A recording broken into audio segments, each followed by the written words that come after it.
Welcome to Mentally Healthy. We're so glad you're here. Let's take a moment to relax and breathe. Today, we're going to learn and explore 10 things to know about the psychology of ghosting. If you're ready, let's get started. Ghosting is the untimely end of connection and communication between two or more people. The communication would reach an unexpected conclusion, with no conversation or agreement about its end ahead of time. The term ghosting is a newer phrase that is generally utilized among a more youthful population, say the millennials and younger. However, notwithstanding, that doesn't mean that the action hasn't been occurring for quite a long time. Individuals have been removing connection and communication, not returning letters, overlooking calls, and suddenly cutting off friendships, as far back as anybody can recall.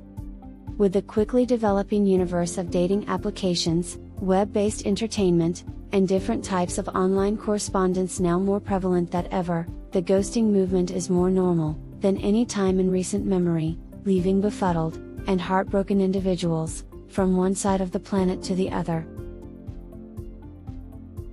The act of ghosting someone, almost always, has mental impacts for the two sides of the relationship affected, whether the connection was heartfelt, non-romantic, or business-related.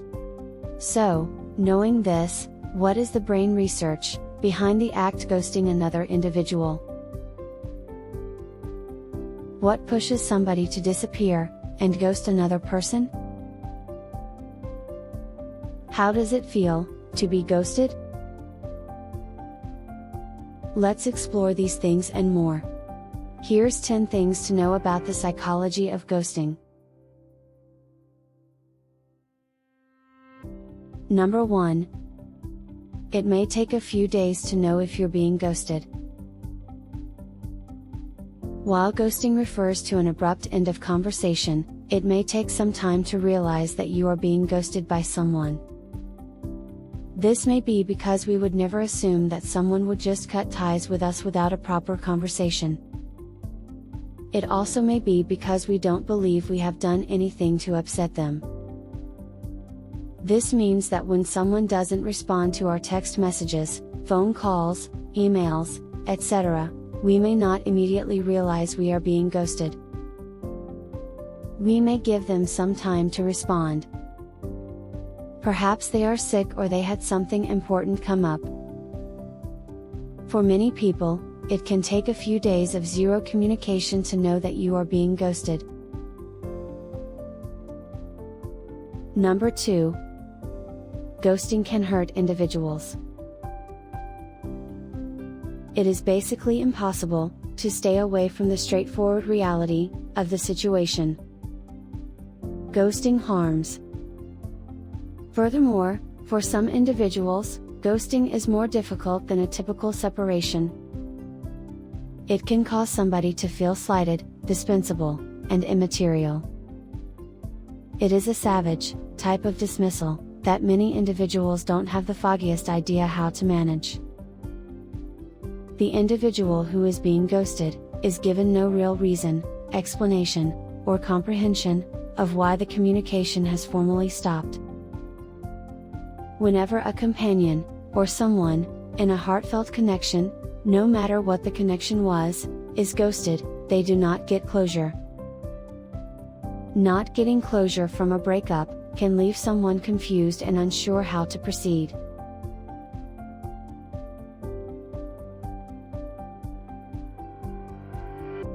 Number 3. Ghosting can affect someone's self-worth. As we mentioned previously, ghosting hurts. Being rejected in general hurts, but when someone is meant to feel unworthy of an explanation, it can hurt in a different way. Being ghosted can lead to many leftover emotions that someone now has to sort through and figure out on their own.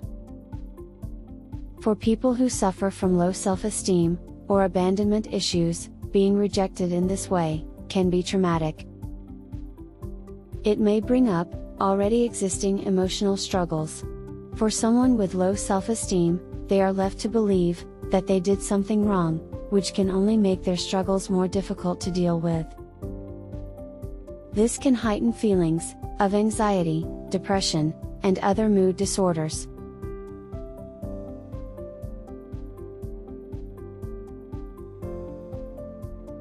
Number 4. People may ghost someone for different reasons. In today's age of dating apps and social media, ghosting is more prevalent than ever. But why do people seem to fall off the face of the earth so easily? And what prompts a person to abruptly end communication with someone like this? Many experts believe that ghosting can happen for different reasons.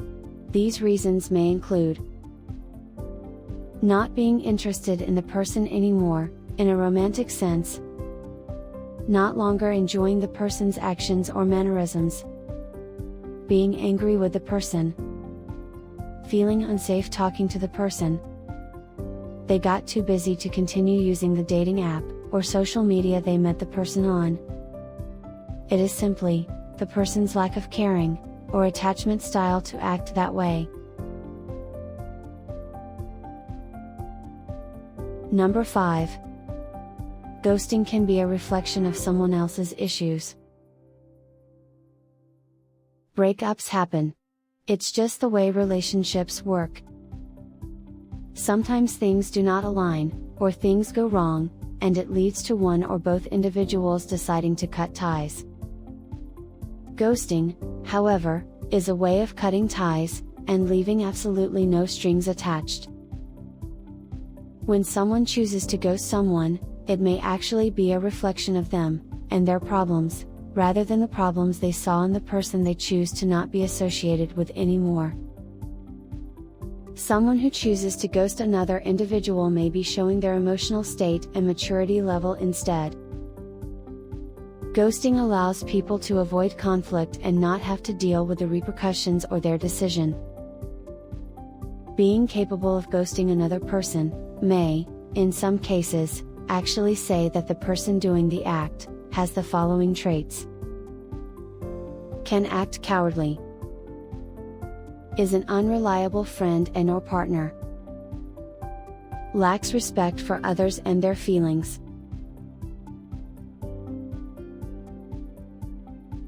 Number 6. People may react differently to being ghosted. The act of ghosting someone is an extremely abrupt way to end communication. When the person who is being ghosted reaches out to their friend, love interest, work client, etc., many times, they may be consistently met with silence. This means they are being ghosted. The person on the other end may ignore all signs of communication, until it finally stops and they never have to talk to the person again, or explain their rationale. Being a victim of ghosting can be difficult, and people may react to it differently, depending on their emotional well-being.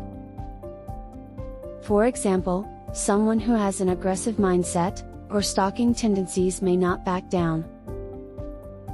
They may repeatedly reach out to the person, as the ghosting takes a serious emotional toll on them. They feel they need a response in order to let it go. In other situations, someone may feel hurt and disrespected, but choose to let it go and spend their energy elsewhere. Everyone is different. Number 7. Not everyone may be capable of ghosting. Having the ability to ghost someone can be indicative of the inner struggles of the person who is doing the ghosting.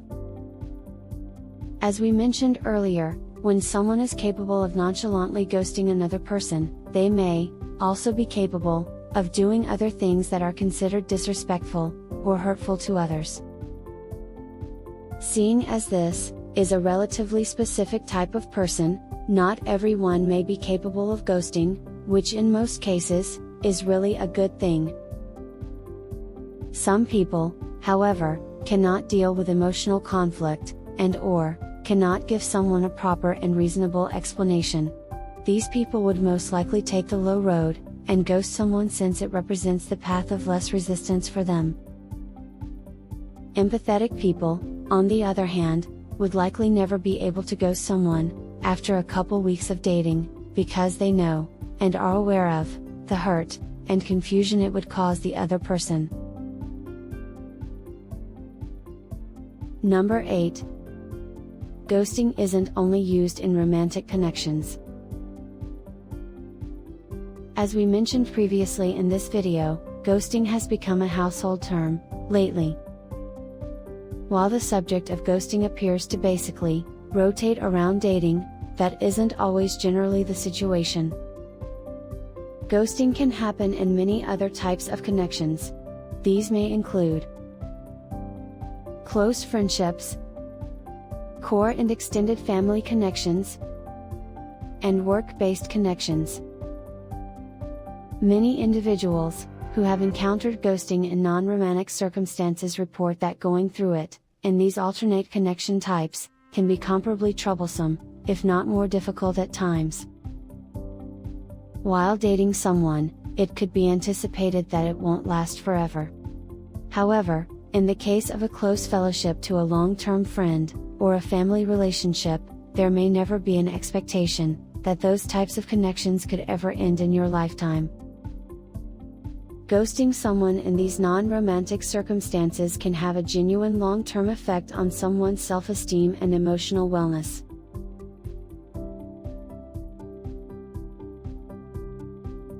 Number 9. There may be different levels to ghosting someone or being ghosted. At the end of the day, many people may agree that ghosting someone isn't the best way to handle a situation. However, there may be different levels to ghosting someone or being ghosted. Because of this, ghosting may not seem like the worst idea sometimes. And because of this, being ghosted may not feel as painful sometimes. Or perhaps, because we're in the age of dating apps, and it being so common today, the younger generation is just unfortunately too familiar with the concepts of ghosting, and being ghosted. Here are several, varying levels of ghosting, for frame of reference. Exchanging numbers with someone at a coffee shop, and never getting a response to the first hello sent. Matching on a dating app, and not responding after messaging for a couple of days. Messaging on a dating app for weeks, and then someone deletes their account. Having a long-term friendship, and texts and calls start being ignored. Setting up a meeting with a work client, and never getting a confirmation, or a follow-up call back. Dating someone for months, and they end all communication. Any of these circumstances or scenarios sound familiar to you?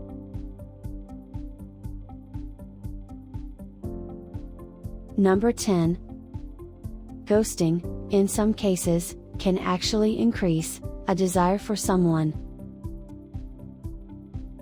Ghosting is a form of rejection. If you have ever been rejected, you may understand how confusing the feeling really is. Now consider being rejected, but being given zero explanation, and zero communication about the decision. That is ghosting. Talk about confusing. Feelings of being disrespected, and angry, are commonplace for those ghosted. You may feel that you did something terribly wrong, or worse, that you were not good enough. The questions and thoughts in your head may be endless. And unfortunately, for most of us, the heart wants what it cannot have. In some cases, this may lead to feeling an increased desire for the person who did the deed of ghosting. Alternatively, the person who was ghosted may feel the need to prove the person wrong. No, I am who you want, we may tell ourselves. Or no, you will miss having me in your life. It's pretty safe to say that ghosting is very intricately tied to psychology. Well, that's all for today. Thanks so much for joining us at Mentally Healthy. If you've enjoyed our video, please like it, and consider subscribing to our channel, as we have lots of great new content in store for you. Subscribing, liking, and clicking the notification bell keeps you connected to us, and truly helps our channel grow. Here's a few other great videos from our channel you can visit right now. Until next time, stay mentally healthy.